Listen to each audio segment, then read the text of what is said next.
Welcome back to the Tool Crib. Today we are looking at the SOG Power Lock. This is one of SOG's larger multi-tools. They have the Power Lock and then they have the Power Assist. Now there's several different versions of each. For the Power Lock you have the normal Power Lock, which I have here. Then you have the Power Lock with V-Cutter, an EOD version, and then an EOD version with V-Cutter. But today we're going to be talking about the regular Power Lock. Now the Power Lock is actually a pretty good multi-tool. It does some things exceedingly well when comparing it to its competitors. And then there's other areas where it's a little lacking.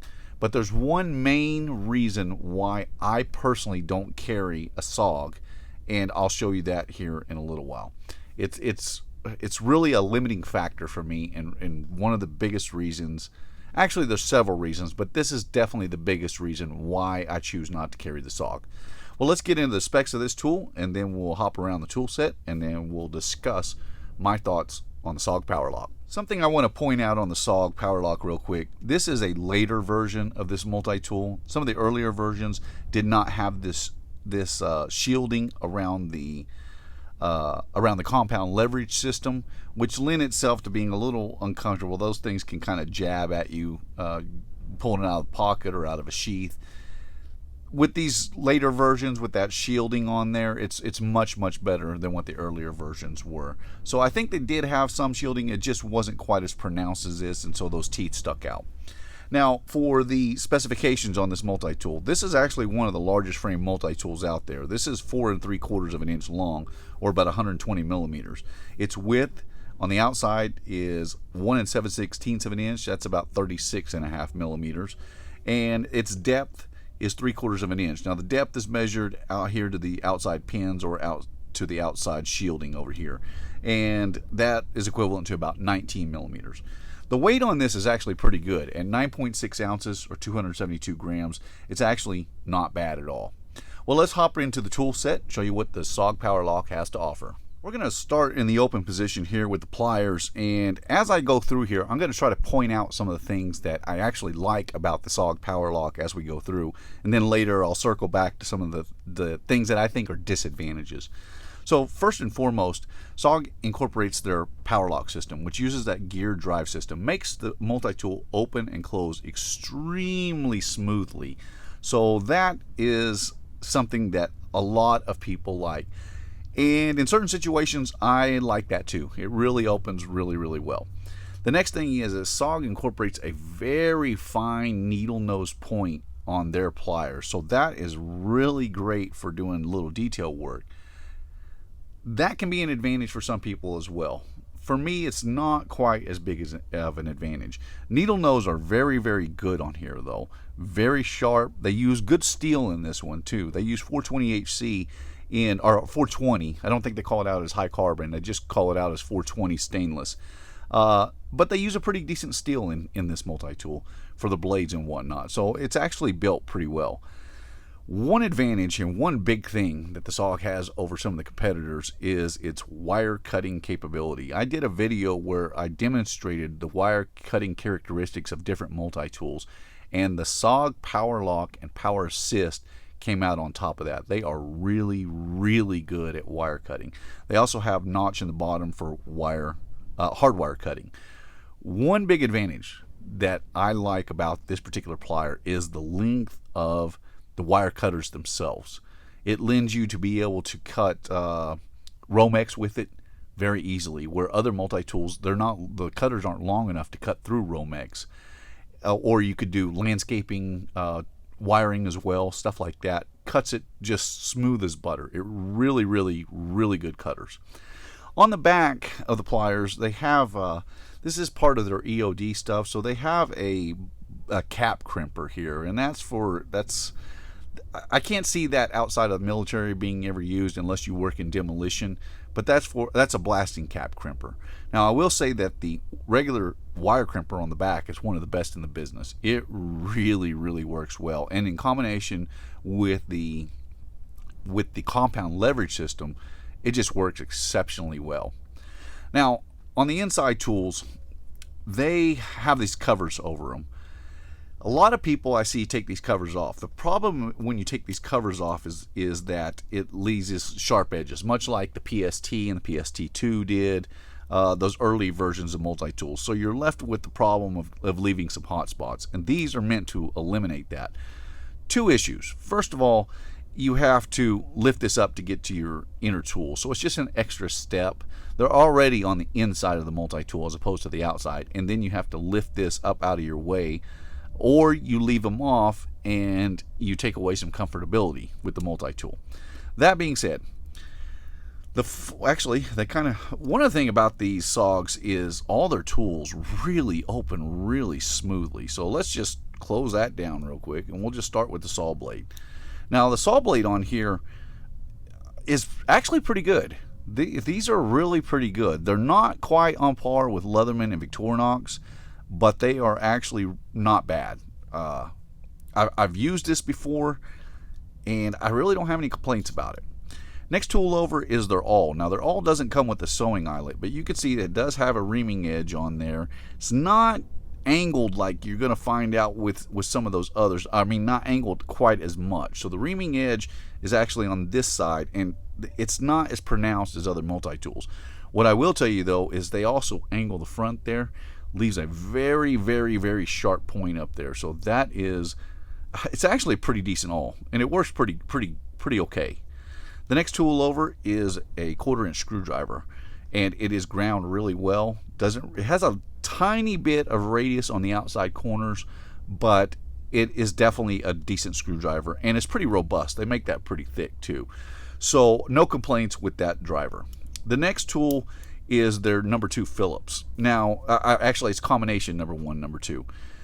This is not the best Phillips driver that I've seen on multi-tools because it's not quite as strong in the back here. I see, by shaving this down and just leaving the Phillips head on the end, they're making space for where they could put 2 more tools on the side of it without, basically they're gaining a tool slot by this configuration. Tends to make the Phillips driver a little bit weaker, but I've really never had a problem with it twisting or anything like that, so I think that design is okay. And then the next tool is their can opener with their integrated little little standard driver up front there. Kind of in the Victorinox style. This does not work as well as a Victorinox style can opener though. It does work decently, but not quite as good as a Victorinox will. And then the last tool on this side is their file. Now their file is something that could use a little improvement. The pattern on here is not bad. One thing I don't like about it is that the pattern does not extend all the way to the end on either side because they put this little driver, so they grind that down and you have an additional 5/16 screwdriver up there.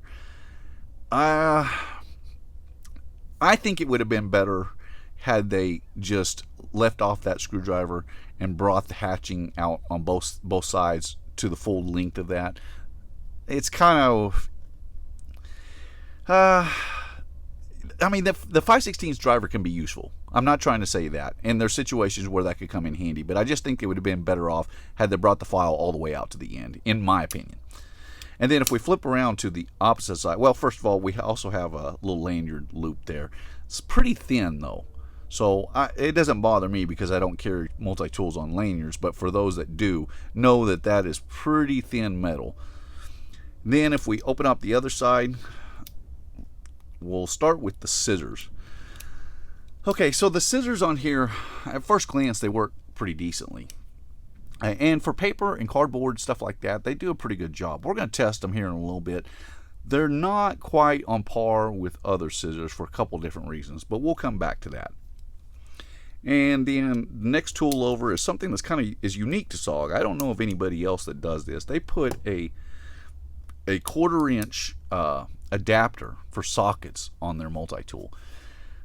That's kind of cool, but here's my problem with it. I'm not going to be carrying around a bunch of 1/4-inch sockets is my thing.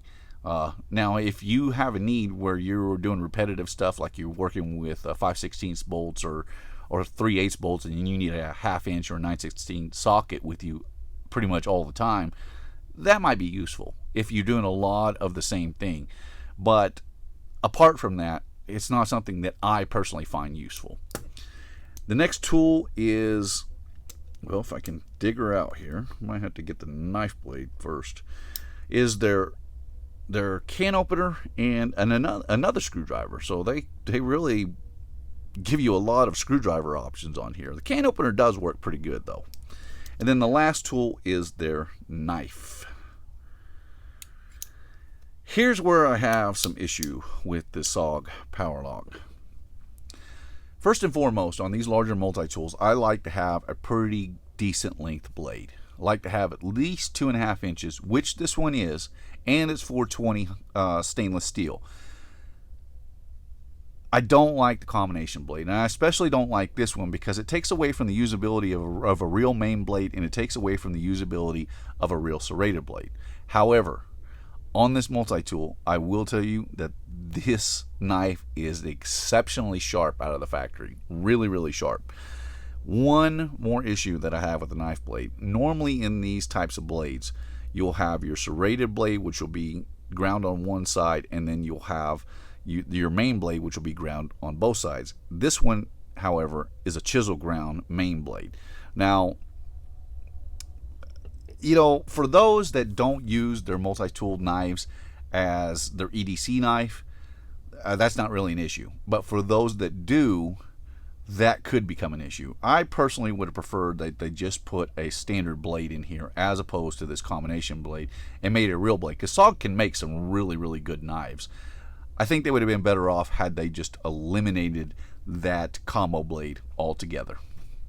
Well, let's get her closed up, and then we're going to talk about some of the things that I don't particularly care for with this SOG, and we're going to try out some of those other things. So I want to stress its high points and its low points both. Before we get started testing out some of this stuff, there's one thing I forgot to mention, and that is that this multi-tool incorporates a ruler.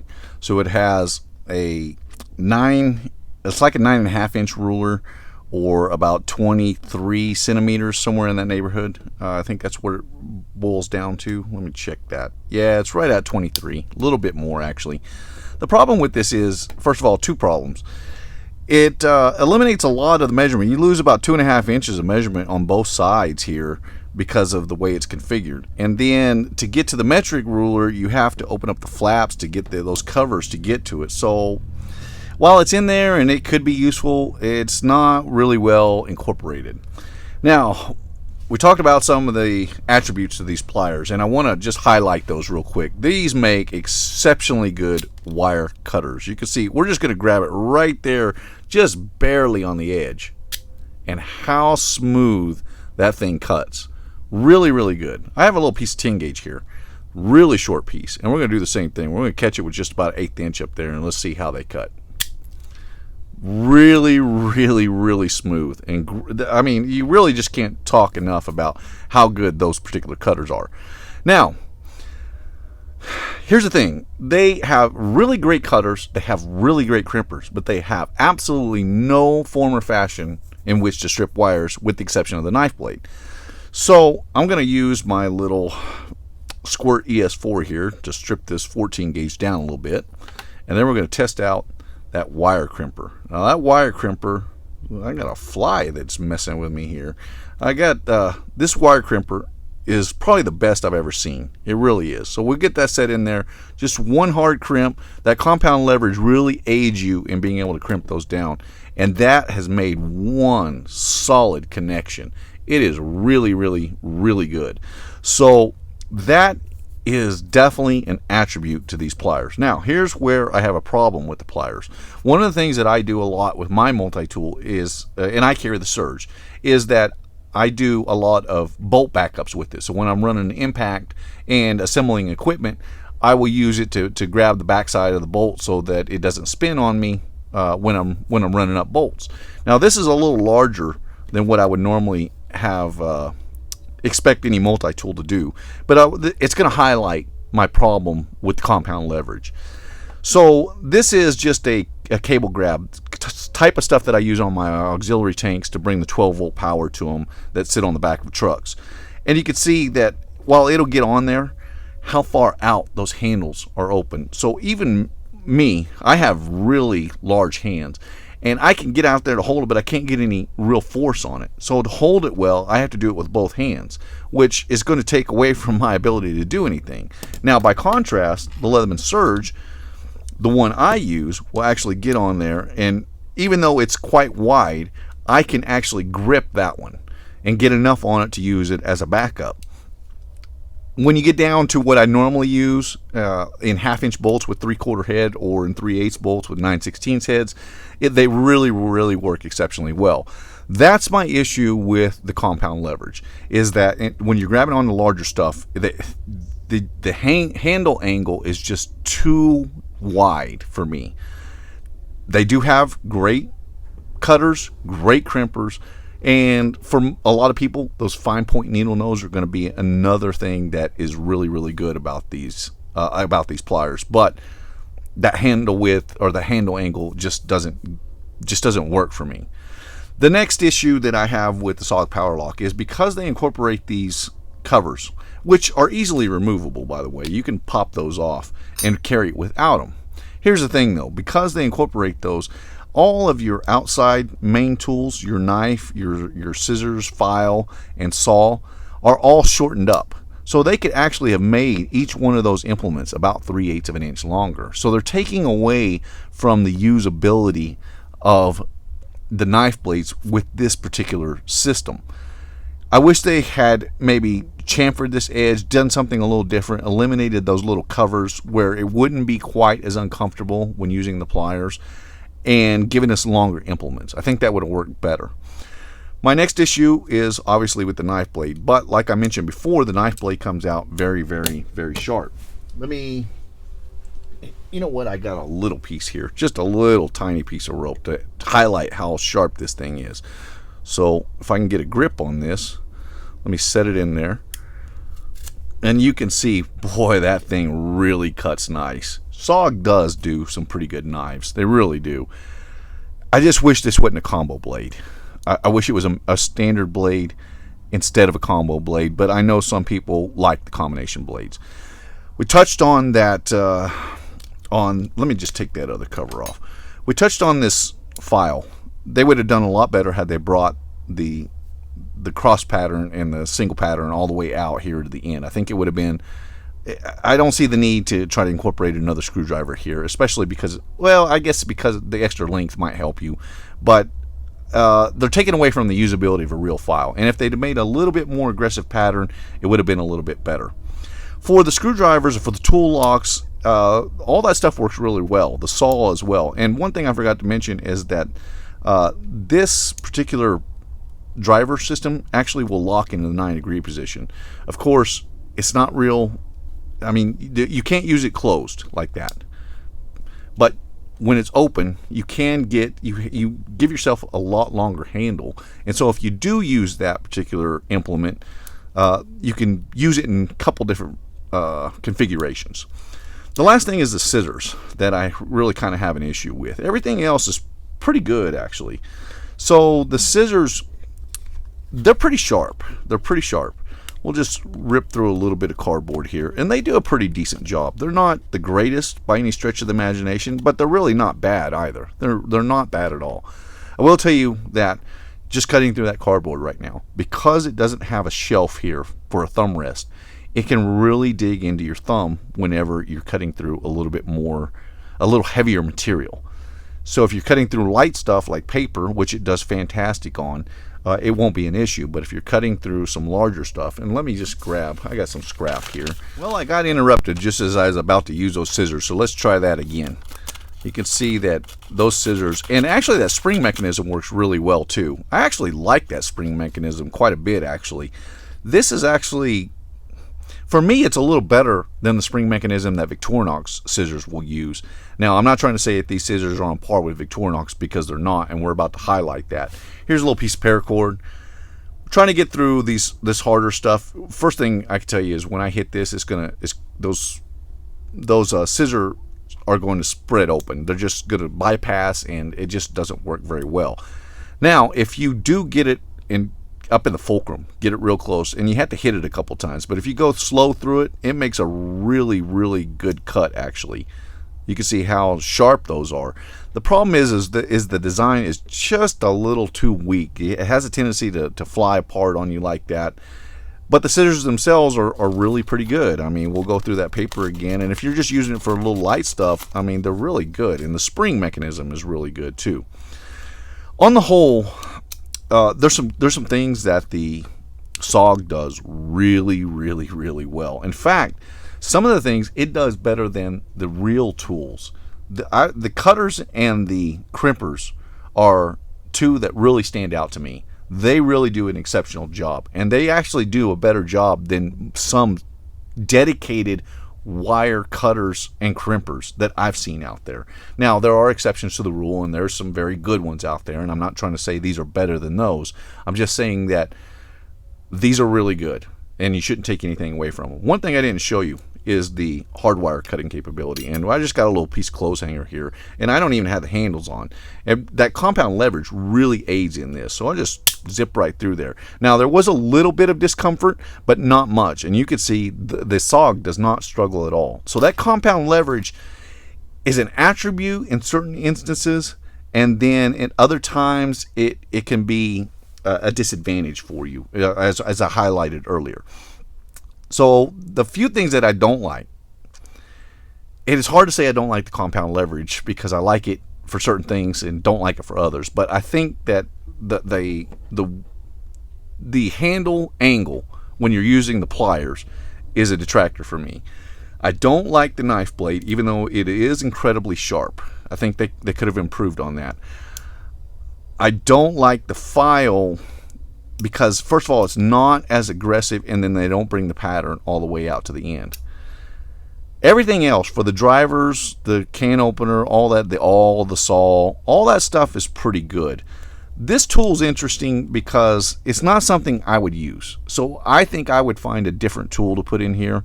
But if you find yourself in need of doing repetitive work where you're carrying around a 1/2 inch or 9/16 socket maybe, and you know, you need something you don't want to carry a little ratchet around with you or what have you, that could come in pretty handy. It's not something that I think is necessary in this multi-tool though, but everybody has their own opinions with that stuff. Last thing is the overall design. Now, because it incorporates those handles, you can see like the knife blade, the saw, the scissors, the file, they left those quite a bit shorter here, so that when those handles are opened up, those implements can bypass them. If I can get that put back on there we go. So if they made it any longer, when you open this up, it wouldn't bypass. If they had not incorporated those in there, and they had done something with the edge here to round it off, make it a little bit more comfortable, then they could have extended each one of those longer implements out further. And I think it would have been much, much better. It would give you a longer saw, longer file, longer knife. All those things I think would have been benefits. The lock mechanism, which I don't think I touched on, really works well as well. And they're very smooth operating. I know I've mentioned that before. On the whole, the power lock for me, I think I want to give it an A-. And if it wasn't for this, I would probably give it a B+. But because it does a certain number of functions really better than any multi-tool out there, to be quite honest with you. No other multi-tool, and here's what I'm comparing it to when I'm saying this. Let me just bring these in here real quick and set them side by side so we know what we're talking about here. So here's the Leatherman Surge, the SOG Power Lock, Gerber Center Drive Plus, and Victorinox Swiss Tool CS. These really are the head-to-head competitors, and one from each manufacturer. Now, we have other tools like the Super Tool 300 and the Power Assist and the regular center drive and then the regular Victorinox Swiss Tool. But as an example, this is the class that it's in. And those certain functions that it does better, it just does so much better than the competition. The wire cutters are one. The wire crimpers are definitely another. The compound leverage lends itself to being better for hardwire cutting as well. And then for certain instances, the needle nose pliers, the really fine pointed needle nose on there, can be a benefit. I think when it comes to some of these other tools though, I think Victorinox and the Surge both have advantages when it comes to the interior tools. Now, had they made this tool much like in a Victorinox style, where they would have put the tool locks on the inside and made all the outside tools accessible, thereby the rounded edge would be on the inside, they would have no need for these covers, this multi-tool would have jumped up a little bit for me, even though the tool set is not quite as good as some of those other multi-tools. At any rate, I'm going to give this an A-. I think it's a good multi-tool. I like the steel they use in it, and I think it can be advantageous for the right person. It just doesn't quite work for me, and like I mentioned before, the biggest reason is the handle angle when I'm using the main pliers, because it's something that I use a lot. Well, this has been my review of the SOG Power Lock. Not a bad multi-tool. It's really not. If you like this review, I'd appreciate if you hit the thumbs up button, and I'll see you in the next one.